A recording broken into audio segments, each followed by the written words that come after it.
Hello, everybody. Welcome to a new episode of Audio Signal podcast, where, as you know, my name is Marco Ciappelli, and I'd like to talk about storytelling, storytellers, the people that tell the story, and stories. And so that, as you know, I'd like to say that we're all made of stories. Our society is based on that. Before printing, before Gutenberg, before pen and paper, or a chisel and a stone, we're still telling story one another, and that's how we pass knowledge and how we grow as a society.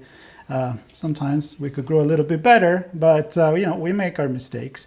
Today, I'm very excited because we're going to talk about not the past of storytelling or the traditional way to tell stories, but actually what is the future and the present, which is using virtual reality and augmented reality and all the fun stuff that now we can do with goggles. And maybe we'll touch on the metaverse a little bit as well. I feel like we could go there. And I don't know. It's going to be a conversation. It's not script. So I'm excited to have this conversation with Thibault Mathieu from Paris, France. In this moment, he's in Paris. I'm in Florence, Italy. So but I know that we both spent time in LA, so who knows, maybe one day we're going to meet there. Anyway, thanks to technology, it doesn't matter where we are. So, Thibault, welcome to the show. Thanks for having me, Marco. Well, thanks for being here. Why don't we start a little bit with what I usually ask to people that are coming to the show, which is who are you? What you do, what is your passion, and what makes you a storyteller in a form or another? Sure. Well, again, thank you so much for having me on the show. It's great to be here. As far as I can remember, I've always been, passionate about new ways to tell stories. When I was a kid, I was, writing little stuff. I wanted to be a movie director, when I was younger, which is also why, we were discussing just before our passion for storytelling, the entertainment industry, and the fact that, we also both live in LA. And it was really, because of that passion. And now, that I'm a grown up, that's always, what drives me now is trying to find new ways again to tell these new kind of stories, and we use technology for that. And now, with the release of, as you said, like augmented reality, virtual reality, glasses, goggles, headsets, now it's opening up a huge field of opportunities to tell these stories, and that's what I'm personally super excited about. And that's really exciting. And I can see people being conservative about the idea of changing the way we use story, but I think they forget that we went, as I said at the beginning, from telling story around a fire, maybe a fireplace in a house or in a field, and then print came out and radio came out and television came out and the big screen and all of that. And this is just another iteration, I think, of the way that we can tell stories. I would like to start this conversation with maybe the technology aspect of it. What makes it possible now and actually enjoyable versus maybe what 10 years ago was possible? Sure. And, hearing you also talk about, the genesis of storytelling, it's true. And if you look at like the last, I would say, 150 years, what's fun to sort of notice is obviously, it's more and more screens. And the fact that these screens are getting closer and closer to us. So, it started, in the movie screen. So you big screen far away. Then obviously you had the TV, that came into our living room. You had the PC, that got a bit closer on your desk. And then you had the smartphone, that came right in your hand. And so it was just a matter, of time before the screen actually came to to our heads, basically to our, glasses, to replace our glasses. Obviously, I think the next iteration of that will be lenses directly, into our eyes to see the world all around you, augmented by layers of information, layers of experience, and that's, so obviously it's a bit scary, but at the same time, it's also again exciting in terms of the possibilities. Yeah. Okay, so when I got in contact with your public relation PR department, you were just releasing some kind of immersive musical. You're going to tell me more about that yourself, which was, if I remember well, available for the latest generation of goggles for like Apple, I believe, and the latest one from Facebook as well. So tell me about what made that particular production maybe a big leap for the industry and for the way that we can tell storytelling. Yeah. So just like a quick word of context and background also about, me. I've been in immersive for 10 years now. So, I was at the early days of VR, when Oculus was acquired by Facebook at the time. Right. Now Meta. And so, I've seen the hype of the of VR, AR, the metaverse. Obviously it goes up and down over the years. And this particular experience that we just introduced on the new generation of AR headsets, we actually first created it. It was a location-based augmented reality experience on a previous generation of AR headsets a few years ago called the Magic Leap, which basically, it was for Comic-Con. And so it was the first ever, and it still is, a musical created for mixed reality. So basically, the idea was that you would enter like a physical room, a physical location. In that case, we can go into the story a bit deeper after. But in that case, it's a little girl's room. And so you enter that room equipped with the glasses, and you would see like all the paintings, starting bursting into song. You have Liv, who's our character, the little girl, that starts singing. So it's kind of as if you were in the middle of a Broadway musical. And we had such an incredible like emotional response from the audience that kind of really surprised us. And I think that's when I started really realizing that the fact that when you bring, impossible things into the viewer's reality, it creates, connections, I think, in your brain that basically eliminates all the barriers between the user, the viewer, and the digital content that you submit, that you offer to them.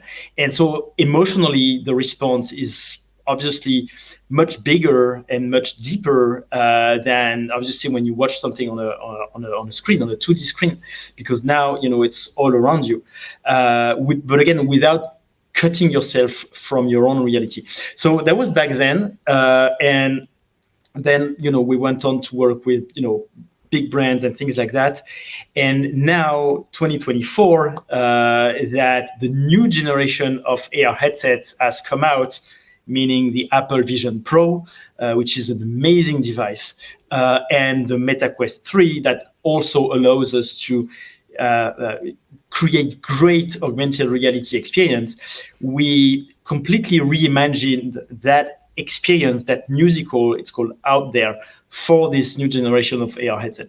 So it's a completely again like a new experience that's specifically designed for these two headsets, and that really just came out on both the Apple Vision Pro store and the Meta Quest 3 store, and so far the response and the reviews are really great. So we're super happy. Let me ask you this. So the idea of the uncanny valley, right? When yes. Something is there, it seems real, but there's something off. And I feel technology for a long time, video games and all of that. You're like, yeah, it's kind of feels weird.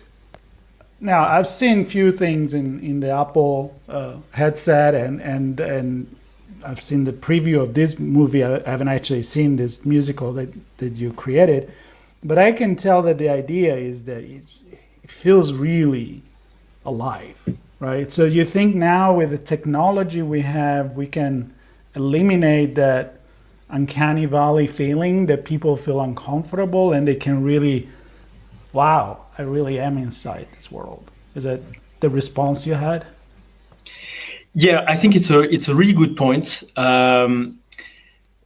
It's still there to some extent, I guess. I think to me the uncanny valley is really like when you have like an avatar that's trying to be hyper realistic, that starts what they call the meta humans, that start talking to you, but now with again like especially the Apple Vision Pro, we're getting to that point where like the resolution is so good that you actually forget that you're wearing a headset. So and that's true for two things. It's true for the resolution and the quality of the 3D content that we showcase, but it's also true for what we call pass-through augmented reality. So basically, it's the fact that when you're wearing the goggles, the headset, again, you still see your real world environment, but it's really like two cameras that basically project, the world that you're looking at, and there's so little latency, and the resolution again is so good that it really feels that you're just watching reality with your own eyes, and at some point you forget that you're wearing the headset, and that really, as you said, I think eliminates the uncanny valley. Before the Quest 3 from Meta and the Vision Pro from Apple, the pass-through quality of AR, the real world environment, it was super pixelated. The quality, the colors of the image were really different than obviously when you look at the world with your own eyes, and so you could really tell people, you could really see that obviously you're not looking at the world with your own eyes. Yeah. But now it's really difficult to see the difference, and you could really easily forget that you're wearing the headset, but at some point, hey, there's something, like a 3D character that's talking to me, right. As if I was in my real world environment. Yeah. So yeah.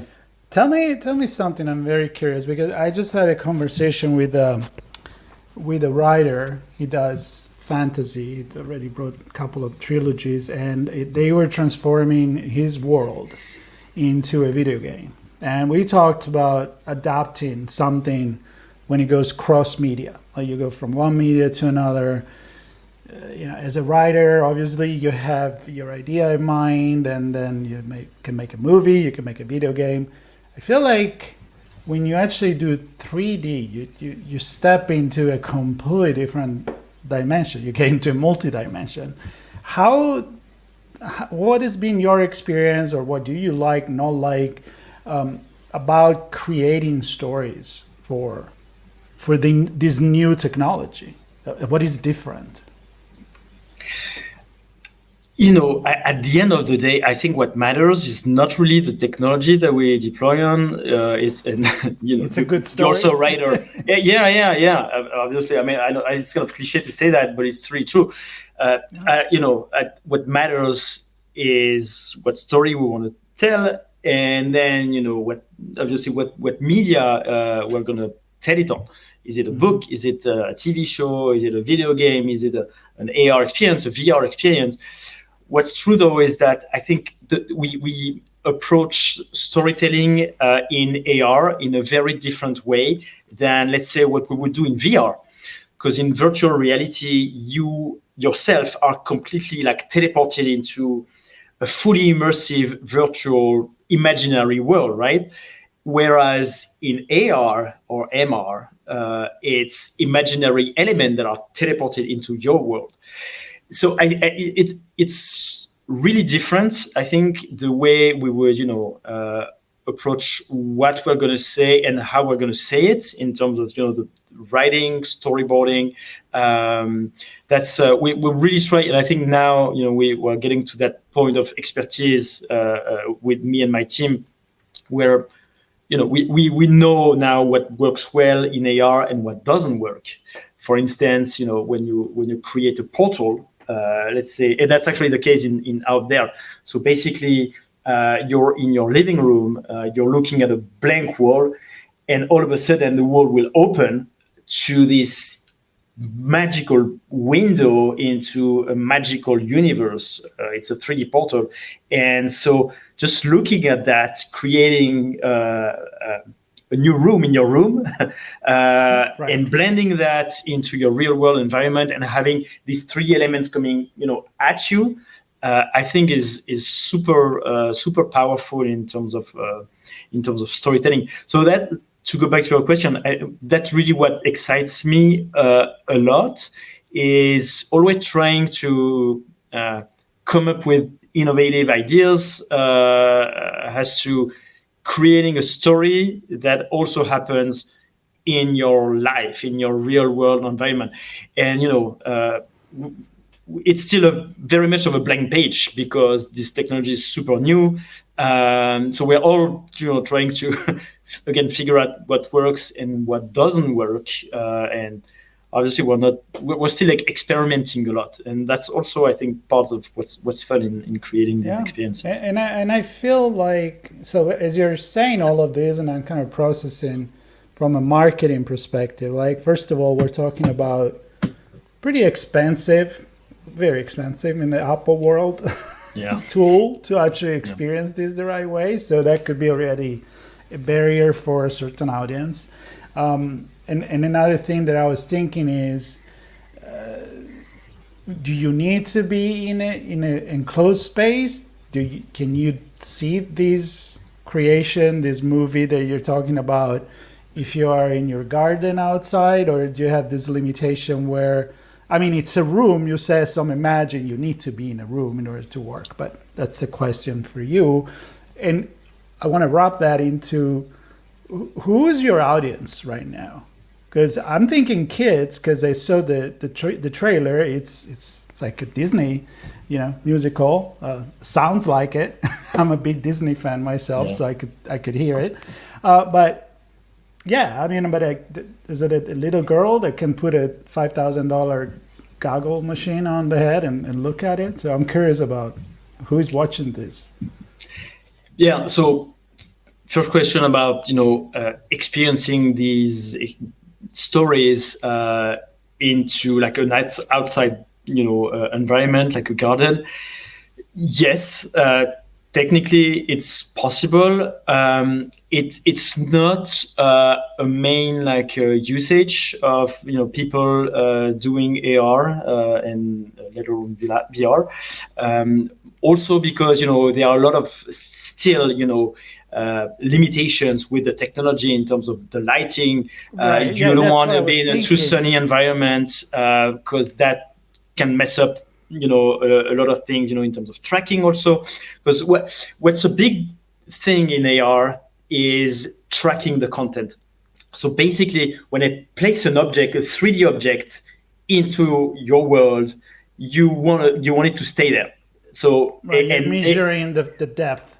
Exactly. So let's say I have a 3D character that's there. If I move the head and I go back, it still needs to be there. Right. Because if it moves with you, obviously it cuts the sense of immersion and the fact that it's anchored into your world. And I think that's really what makes these experiences magical, is the fact that these, again, imaginary elements are anchored into your real life world.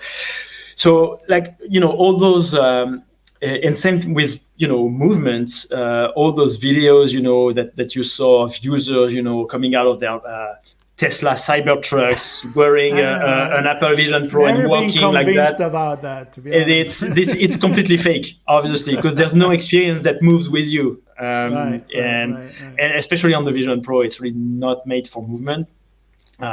So first thing, and to go back to your second point about the audience, so that's a very good question. I'm a father of two young kids, and so they're like 6 and 5, and I'm not gonna, put a headset on their head until they're at least 10 or 12. Good call. Good call. I agree.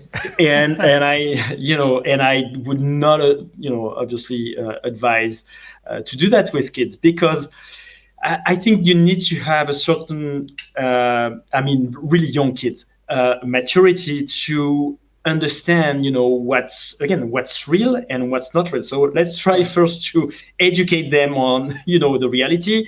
So difficult to do right now, especially with the rise of fake news, AI, deep fakes, and things like that. So if you add technology that makes them see things that are not real, that could become sort of a problem. So I think first of all, I think as these devices are going to become more and more mainstream, it's going to be super important also that like states regulate like legally on the usage of these technologies for kids. That's super important. But same thing for smartphones. I don't think a 6-year-old kid should have a smartphone or an iPad. But that's maybe like being very French conservative. But that being said, I think the experiences that we create, they can appeal to, a 12-year-old, from a 12-year-old to a 70-year-old. And as you said, you're a Disney fan. I'm also a big Disney and Pixar fan. And that's kind of also our ambition, is to become the Disney of XR, of mixed reality. And I think there's no real age to sort of experience these stories. So yeah, but not for very young kids.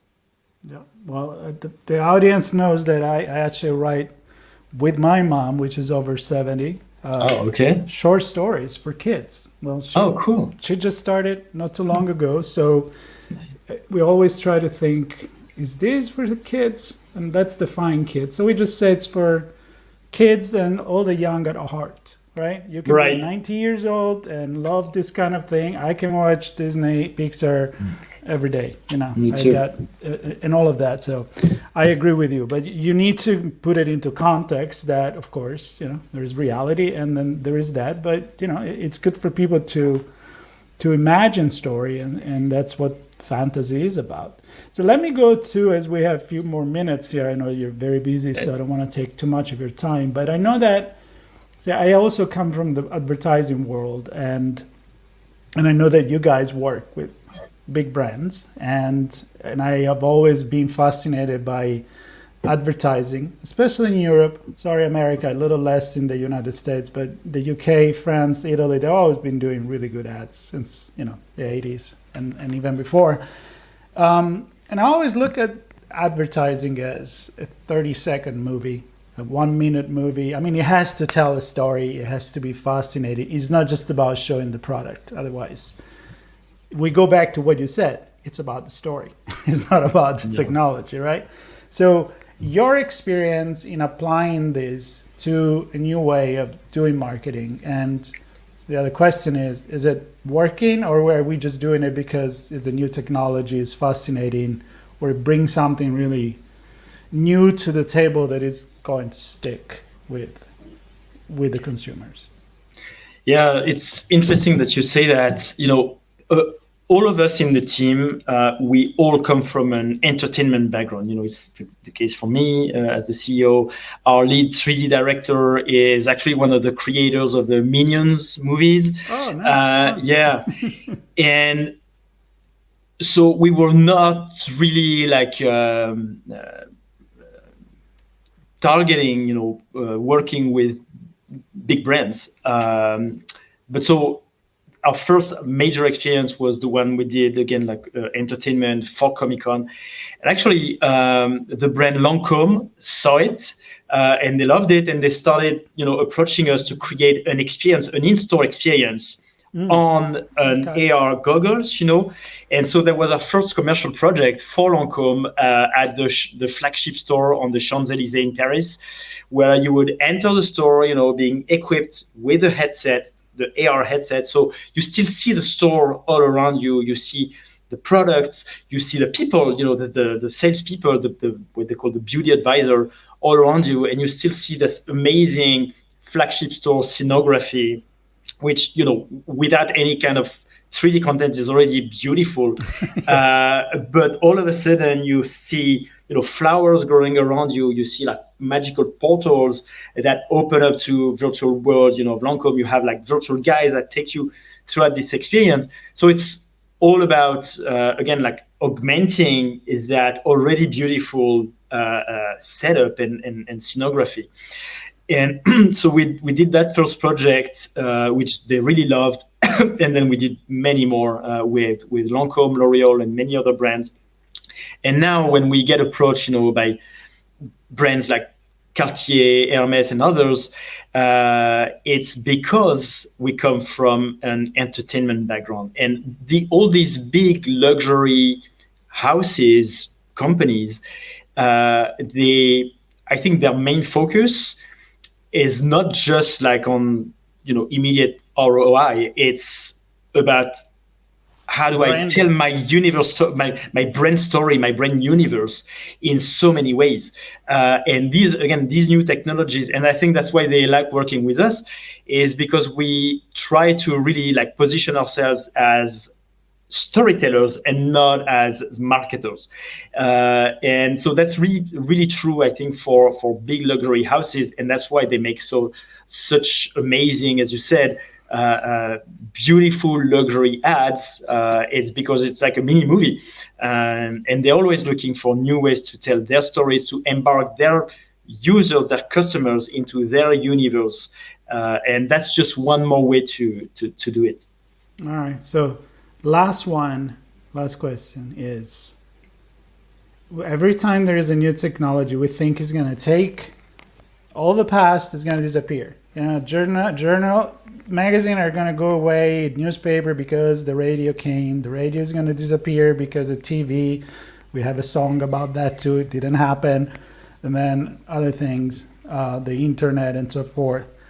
Do you see this being this augmented reality way of making movies or short movies or entire movie as something that is going to change the way that we want to see movie? I mean, do you think everybody one day, and I'm being extreme here, I know don't think I'm crazy, but I'm not just saying, is it something that it could become normal to, like you see in the sci-fi movie, to put your goggle on, to watch TV and to go shopping maybe?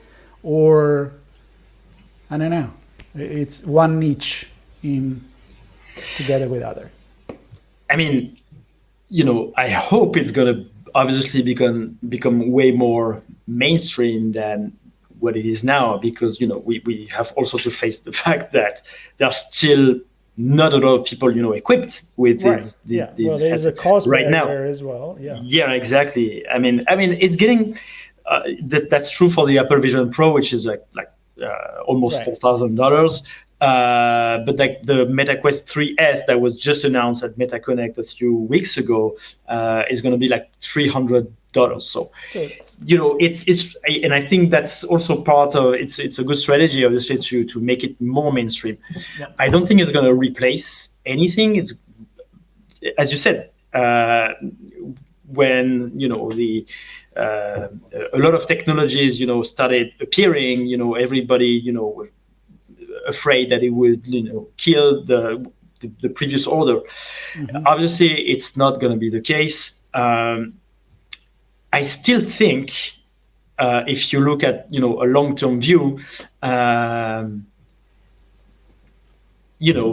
I was in the subway this morning in Paris, obviously, everybody's like that, when you we're like in the business district of Paris right there, and I see a lot of people passing by here, everybody's like on their phone. I think it's really possible that in just a few years, people are going to walk around with very small glasses, just like the ones that you're wearing now, and they're going to see things that you don't see. And everything they could do, in the palm of their hand, they're going to be able to do just by blinking, by talking to their, AI assistant, by maybe just doing like a few hand gestures, and so it's probably also, if we go a bit deeper into like perspective further, going to change the way we project ourselves. I could really see a future where I wake up in the morning, I can choose the avatar I want to display, for all the people that I'm gonna encounter that day. And same thing for like virtual makeup. Everything that you can do on a snap lens or in a team meeting, with those virtual makeups, things like that, it's probably going to happen also in the real world. And so, I really think down the line, it's going to become mainstream.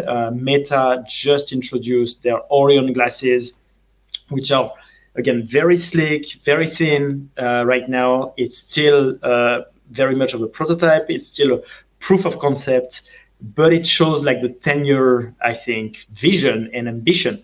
And obviously, so much money is put, on the table by these big companies that it's very likely it's gonna happen. Yeah, no, I love this, and I love talk about the future and technology, so we could talk for a long time. But what I want to close with, because I know you have to go, and we are at the 30 minutes mark, is that I want to go back to what you said at the beginning when I asked you what makes a good product of augmented reality and immersion, and is a good story. I think that's still at the core of either we're writing, sharing a song, taking a picture, making a painting, whatever, tell a story. If the story's not good, you can use the technology. Yeah, it's gonna be like, oh my God, this is incredible, but you're not making it your own. And I think you need a good story to do that. Absolutely. And I think also going back to out there, the experience we just released, I think it's why people, love it so much, because right now, especially with Apple, it's been remarketed as a, productivity tool that kind of replace your MacBook, but not as much as a storytelling tool. And that's why a lot of people, a lot of users, are so into that. It's just because it's a cool little story that uses technology to convey emotion and not just tech, just for the sake of doing tech. Yep, absolutely. And we're all made of stories, so they better be good ones, or we're screwed. So, Thibault, thank you so much for your time. I really enjoyed this conversation. I hope the audience did the same thing, and there will be links to connect with you, to the company, to watch the movie on YouTube, and then if they have the tool, that will watch the full immersion movie, Augmented Reality. So stay tuned, subscribe, and Thibault, thank you again so much for. Thanks so much, Marco. Thank you. Take care, everybody. Bye.